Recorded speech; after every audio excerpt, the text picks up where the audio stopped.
అందరికీ నమస్కారం. మన ఎన్ఎంసీ ఛానల్ చూసే ప్రేక్షకులకి స్వాగతం, సుస్వాగతం. మరి ఈరోజు ఎన్ఎంసీ ఛానల్‌లో పత్రి సార్ చెప్పిన మెయిన్ టాపిక్ ఆయన ఎన్నో చెప్పారు. దాంట్లో ఒక ముఖ్య అంశాన్ని మనం తీసుకుందాం. మరి ఆ యొక్క అంశం ఏంటంటే ఎంప్టీ మైండ్, ఓపెన్ మైండ్ అనే అంశం మీద మనం చర్చను చేసుకుందాం. మరి ఈ టాపిక్‌లోకెళ్ళే ముందుగా ధ్యాన గురువులైన బ్రహ్మర్షి పితామహ పత్రిజీ గారికి వేల వేల ధన్యవాదాలు తెలియజేసుకుంటూ మరి ఆ టాపిక్‌లోకి మనం అయితే వెళ్దామా? మరి చూడండి, ఎంప్టీ మైండ్ అంటే ఆలోచన లేని స్థితి. ఓపెన్ మైండ్ అంటే ఇంకా ఎక్కడ ఎలా జరిగినా సరే మనకు అనవసరం అనే స్థితి. ఈ రెండిటి గురించి కొంచెం క్లుప్తంగా మాట్లాడుకుందాం. ఓకే. ఎంప్టీ మైండ్ అంటే దీన్నే శృ శృతి, స్మృతి అని కూడా అంటారు. శృతి అంటే ఎంప్టీ మైండ్ కింద, స్మృతి అంటే ఓపెన్ మైండ్ కింద విభజించారు. ఓకే. ఎంప్టీ మైండ్ అంటే శృతి. శృతిలో ఉండడం అంటే ఏంటి?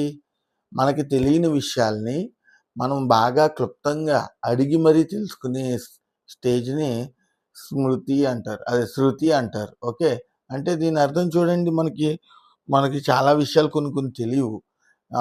తెలియనప్పుడు అడిగి, ఇప్పుడు నీలో క్వెషన్స్ ఎన్నో వస్తూ ఉంటాయి. ఆ క్వెషన్స్‌కి యొక్క ఆన్సర్ తెలుసుకోవడం కోసం నువ్వు ఎదుటోడిని, అంటే నీకన్నా సీనియర్ అవ్వచ్చు, లేపోతే నీ మీద కొంచెం తెలివితేటలు ఉండుండొచ్చు, లేపోతే అలాగా ఎవరో ఒకళ్ళని అడిగి తెలుసుకుంటున్నావా లేదా? ఫర్ ఎగ్జాంపుల్ క్లాసెస్‌కెళ్తారు. ఎవరో సీనియర్ మాస్టర్ వచ్చి క్లాసెస్ చెప్తారు. ఆయన మీ ఆయనకి ఆయన ఆయన చెప్పిన క్లాస్‌లో మీకేమైనా డౌట్స్ వస్తే అడుగుతారా? అడగరా? అడుగుతారు కదా! అదే దాన్నే ఎంప్టీ మైండ్ అంటారనమాట. అంటే అడిగి తెలుసుకునే విధానమే ఎంప్టీ మైండ్. ఓకే. ఇప్పుడు దీనికి ఎగ్జాంపుల్‌గా చెప్పాలంటే గురువు శిష్యుల్ని తీసుకోవాలి. గురువు వెళ్ళి స్కూల్‌లో క్లాస్‌లోనో లెసన్ చెప్తా ఉంటాడు. అతనికి శిష్యుడికి అర్థం కాకపోతే అడిగి తెలుసుకుంటాడు కదా! సార్ నాకు పలానా చోట పలానా టాపిక్ మీద డౌట్ ఉంది సార్, ఒకసారి చెప్పండి అని అడిగి తెలుసుకుంటాడా లేదా? అదే ఎంప్టీ మైండ్ అంటే. ఓపెన్ మైండ్ అంటే అన్నీ నాకే తెలుసని అనుకోవడం. మనకు తెలియని విషయాలను కూడా అన్నీ నాకే తెలుసు అని అనుకుంటూ ఏం చేస్తాడు? ఫర్ ఎగ్జాంపుల్ ఇప్పుడు చెప్పాలంటే మెడిటేషన్ గురించి నేను వెళ్తున్నాను ప్రచారం చేయడానికి. మెడిటేషన్ గురించి ప్రచారం చేస్తున్నాం. చేసినప్పుడు ఎదుటోడు వీటి గురించి నాకు తెలుసండి అని డేర్ అండ్ డాష్‌గా అన్నాడనుకో, అప్పుడు మనం ఏం చెప్పగలుగుతాం? అతనికి మనం ఏం చెప్పలేం. అదనమాట. దీంట్లో మనిషికి 4 రకాల గుణాలుంటాయి. మీ అందరికీ తెలిసిందే. తపోగుణం, రజోగుణం, సాత్విక గుణం. ఈ 3 రకాల గుణాల్లో ఉన్నవాళ్ళు ఏం చేస్తారు? తమో గుణంలో ఉండి నాకు అన్నీ తెలుసు అని అనుకుంటే మాత్రం అది చాలా తప్పు. రజోగుణంలో ఉండి నాకే అన్నీ తెలుసు అనుకోవడం కూడా చాలా తప్పు. సాత్విక గుణంలో ఉండి నేను తెలుసుకోవాల్సినవి ఇంకా చాలా ఉన్నాయి అని అనుకోవడం, ఇది మెయిన్ ప్రతి ఒక్కళ్ళు గుర్తుపెట్టుకోవాల్సిన విషయం. ఎందుకంటే ఏ గుణాలతో ఉన్నాం అన్నది పాయింట్ కాదు. మనకేం తెలుసు, ఎంత తెలుసు అన్నది పాయింట్. ఇప్పుడు మనిషి యొక్క బుర్రని తీసుకోండి, ఎగ్జాంపుల్‌గా చెప్తున్నాను. ఈ బుర్రలో అక్కర్లేని ఆలోచనలన్నీ ఉంటాయి. గతంలో చేసిన దానికి, భవిష్యత్తులో ఏం జరగబోతుందనేది, ఇవన్నీ కూడా బుర్రలో పెట్టుకొని ఆ మనిషి మానసిక ఒత్తిడికి గురయ్యి తనేం చేస్తున్నాడు, కనీసం సరిగ్గా నిద్ర కూడా నిద్రపోలేకపోతున్నాడు. గల కారణం ఏంటి? వీటన్నిటికి కారణం ఏంటి? అక్కర్లేని ఆలోచనలు బుర్రలో ఉండిపోవడం వల్ల. అప్పుడు ఆ మైండ్ ఏ స్టేజ్‌లో ఉంటది? ఎంప్టీ స్టేజ్‌లో ఉంటదా? ఓపెన్ స్టేజ్‌లో ఉంటదా? రెండిటికి కూడా ఉండదు.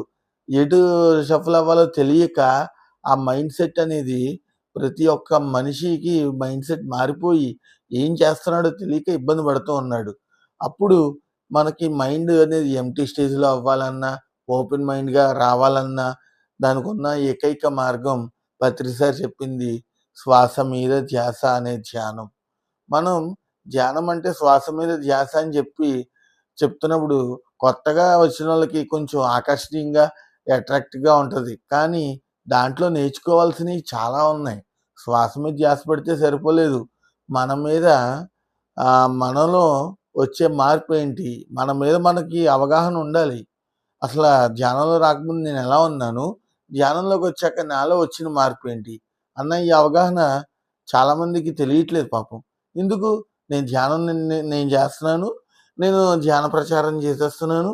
నేను ధ్యాన ప్రచారం చేసి అందరిని ధ్యానులుగా మారుస్తున్నాను అనే దీంట్లో ఉండి అనే డైలమాలో పడిపోతాడు ఆ మాస్టర్.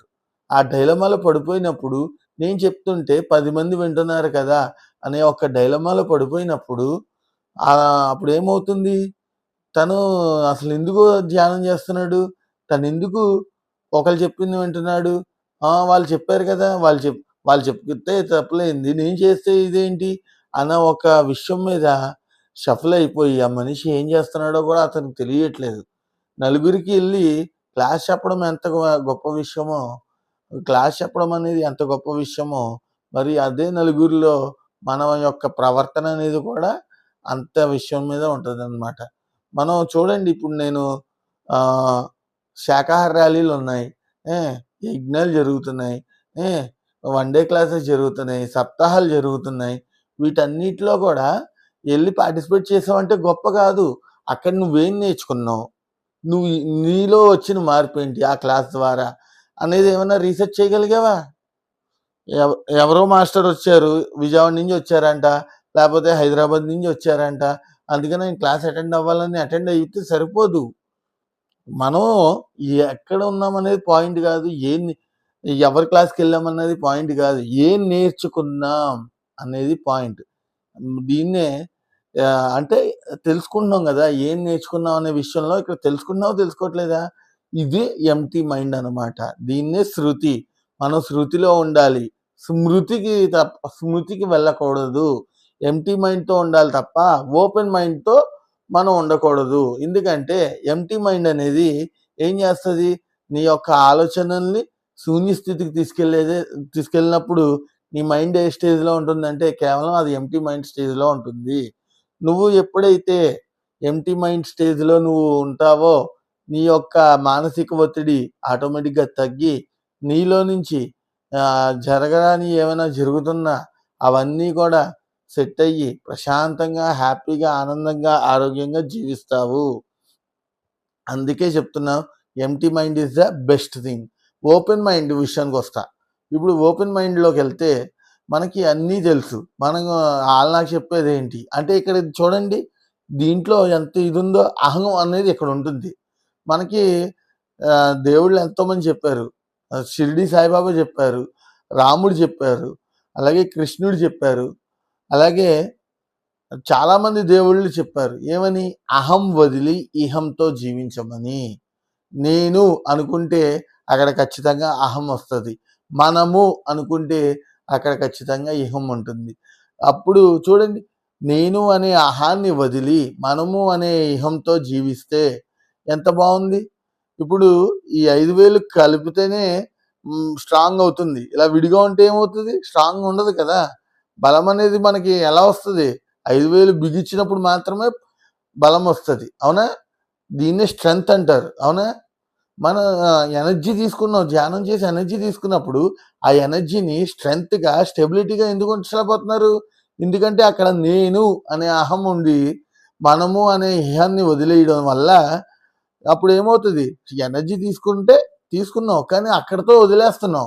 ఆ ఎనర్జీని అలా వదలకూడదు. మనము అనే అహంతో అదే ఇహంతో ఉంటే కనుక, నేను అనే అహం ఆటోమేటిక్‌గా పక్కకు పోయి నలుగురు కలిస్తేనే బావుంటది. 4 ఇటుకలు చేరితేనే ఒక ఇల్లవుతది. ఇటుక మీద ఇటుక పెడితే ఇల్లవుతది. అంతేగాని ఒక ఇటుకతో ఒక ఇల్లు కట్టగలవా? నువ్వు కట్టగలవా? కట్టలేవు కదా! మరి ఇయన్నీ కూడా చూసుకున్నట్లయితే చూడండి, ప్రతి ఒక్కళ్ళు కూడా ఆనందంగా, ఆరోగ్యంగా జీవించాలంటే ధ్యానం చేయండి. మరి చూడండి, ఇదే ఓపెన్ మైండ్‌లో ఇంకా కూడా చెప్తున్నాను. ఓపెన్ మైండ్‌లో నేను అనే అహం వల్ల ఏమవుతుంది? నీకు అందరూ దూరమవుతారు. నువ్వు చెప్పేదానికి ఎదుటోడు పాటించాలి అన్న విషయంలోకెళ్తే గనక ప్రతి ఒక్కడు నీకు దూరమవుతారు. నీకు ప్రతి ఒక్కడు నీ ఎనకాల మాట్లాడుకుంటాడు. నీ ఎదర మాట్లాడకపోవచ్చేమో గానీ ఎనకాల చాలా మంది మాట్లాడతారు. నా నా ఎనకాల మాట్లాడేవాడితో ఆడక్కడే ఉంటాడు. వాడితో నాకు సంబంధం లేదు అన్న ఒకవేళ ఇది కింద ఉన్నదనుకోండి మీలో, అది చాలా మంచిది. ఎందుకు? ఎనకాల మాట్లాడేవాడు ఏం మాట్లాడుకున్నాడనే దాని మీద రీసెర్చ్ చేయడం కన్నా, ఆడి కర్మకి ఆడే పోతాడు అని వదిలేస్తే ప్రశాంతంగా మీ లైఫ్ మీరు లీడ్ చేయగలరు. అంతేగాని తెలిసి తెలియక తప్పులు చేస్తూ ఎనకాల మాట్లాడడం అనేది చాలా తప్పు. అవునా? ఎదరు మాట్లాడాలి. ఆళ్ళ ముందు ఎవరైనా మాట్లాడతారా అంటే ఎవరు మాట్లాడరు. ఎందుకంటే వాళ్ళ ముందు మాట్లాడితే ఎక్కడ వీళ్ళు ఇదవుతారేమో, ఎక్కడ వీళ్ళు తప్పుడు అడుగేస్తారేమో అన్న విషయంలో భయపడతారు. మన కళ్ళ ముందు ఏదైనా తప్పు జరిగితే మనం మాట్లాడాలి. ఎనకాల మాట్లాడడం గొప్ప కాదు. మొహం మీద మాట్లాడగలిగే సత్తా ఉన్నప్పుడే మనం ఎనకాలైనా సరే, ముందరైనా సరే మాట్లాడాలి. అందుకే నోట్లో నుంచి వచ్చే ప్రతి మాట కూడా చాలా జాగ్రత్తగా మాట్లాడాలి. ఎందుకంటే ఈ మాటలనేవి ఎంత ప్రమాదకరమో నేనే స్వయంగా అనుభవించున్నాను. ఎంత ఇబ్బందో మాట అనేది ఎలాగైతే మనిషి కలుస్తారో అదే మాట మనిషి విడిపోవడానికి కూడా కారణమవుతుంది. ఇయన్నీ కూడా నేనే స్వయంగా అనుభవించాను. పత్రి సారు ఇంకో మాట చెప్పారు. ఏమని? No comment, no judgement. అవునా? నో కామెంట్, నో జడ్జ్‌మెంట్ అని పత్రి సార్ చెప్పారు. ఈ యొక్క లైన్‌ని ఎవరు ఎలా పట్టుకున్నారో తెలీదు గానీ, ఈ యొక్క లైన్‌ని ఇష్టం వచ్చినట్టుగా బేస్ చేసుకొని చాలా చాలా అంటే చాలా ఇదిగా జరుగుతున్నాయన్నమాట. ఎందుకంటే నో కామెంట్, నో జడ్జ్‌మెంట్ అంటున్నారు. మరి నిజంగా ఎక్కడైనా తప్పులు జరిగినప్పుడు మనం అక్కడ ఖండించాలి. ఖండించకపోతే ఆ తప్పనేది చిన్న తప్పుని నుంచి అది మెగా తప్పు కింద తయారవుతది. అందుకే చెప్తున్నాం ఏదైనా సరే మాట్లాడాలి. నో కామెంట్, నో జడ్జ్‌మెంట్ అనింది పక్కనోడి యొక్క పర్సనల్ లైఫ్‌లో. అంతేగాని పక్కనోడు సమాజానికి తప్పు చేస్తున్నప్పుడు ఆ సమాజాన్ని నుంచి కాపాడాలి. ఆ తప్పు నుంచి సమాజాన్ని కాపాడాలి అనే అంశంతో ఉండాలి కాబట్టి ప్రతి ఒక్కళ్ళు కూడా మాట్లాడండి. తన పర్సనల్ లైఫ్‌ని మీరు జడ్జ్ చేయకూడదు. తన పర్సనల్ లైఫ్ గురించి మీరు కామెంట్ చేయకూడదు. అంతేగాని నో ఆర్గ్యుమెంట్ అన్నారు. అవును. తన పర్సనల్ లైఫ్‌లో తను జాబ్ చేసుకుంటాడా? బిజినెస్ చేసుకుంటాడా? అనేది తన ఇష్టం. దాని గురించి ఆర్గ్యుమెంట్ పెట్టుకోవద్దన్నారు. దాని గురించి కామెంట్ చేయొద్దన్నారు. దాని గురించి జడ్జ్‌మెంట్ చేయొద్దన్నారు. పత్రి సార్ చెప్పిందది. అంతేగాని ఆహ్, అందరూ చేసుకెళ్ళే విషయంలో అంటే విశ్వ కళ్యాణం కోసం చేసే విషయంలో no comment, no judgement, no argument అని ఆయన చెప్పలా. ఆయన చెప్పింది ఎదుటోడి వాళ్ళ లైఫ్‌లో పర్సనల్ విషయాల్లో తలదూర్చొద్దు అని చెప్పేదాని కోసం పత్రి సార్ ఖచ్చితంగా ఖండించిన ఏకైక విషయం అయితే అదండి. మరి అలాగే చూసుకున్నట్లయితే రాముడు, కృష్ణుడు, వేదవ్యాసుడు, విశ్వామిత్రుడు అలాగే ఎంతోమంది మహానుభావులు ఆళ్ళందరూ కూడా ధ్యాన సాధన చేశారు. వాళ్ళందరూ ఎంప్టీ మైండ్‌తో ఉన్నారు. అలానే ఎంతోమంది ధ్యాన సాధన చేసి కూడా కొంతమంది ఇంకా ఓపెన్ మైండ్‌లో ఉన్నారు. ఎందుకు? అక్కడ నేను అనే అహం రాలేదు. నా వల్ల అనేది వచ్చింది. అంటే అక్కడ అహం కాదు పాయింట్. నా వల్ల జరిగింది. ఇప్పుడు రాముడి వల్లే లోక కళ్యాణం జరిగిందని మనం అంటున్నాం. మరి రాముడికి ఉంటది కదా! నేను రావణాసురుడిని చంపాను. సీతని తీసుకొచ్చాను. అంటే నేను చంపాను గాబట్టే. తను వానరుల సాయం తీసుకోవచ్చు. మరి ఈ తదితరుల సహాయం తీసుకొని ఉండొచ్చు. కానీ చంపిందెవరు ఫైనల్‌గా? రాముడే కదా! మరి అలా చూసుకున్నట్లయితే రాముడికి అహం రాలేదక్కడ. రాముడు రాముడికి ఎందుకు అహం వస్తది? రాముడు అనేవాడు దేవుడు. ఎక్కడి నుంచి వచ్చాడు? విష్ణుమూర్తి అంశ నుంచి వచ్చాడు. మరి రాముడికి అహం ఎందుకు వచ్చిందక్కడ? అహం లేదు. రాముడు వల్ల చంపబడ్డాడు. అంటే రాముడు నా వల్ల రాముడు అనుకుంటాడు నా వల్ల చంపబడ్డాడు అనేసి. అంతే తప్ప అంతకు మించి ఏమీ కాదు. ఎంప్టీ మైండ్‌కి, ఓపెన్ మైండ్‌కి ఉన్న మెయిన్ డిఫరెన్సెస్ ఏంటో మీ అందరికీ పాటికి ఈ వీడియో చూస్తే అర్థమయ్యి ఉంటది. మరి నాకు ఈ అవకాశం ఇచ్చిన nature meditation channel NMC channel వారికి ధన్యవాదాలు తెలియజేసుకుంటూ మరి మరి అలాగే మా వీడియోని కనుక మీకు నచ్చినట్లయితే లైక్ చేయండి, షేర్ చేయండి, సబ్స్క్రైబ్ చేయండి. Thank you. Thank you. Thank you.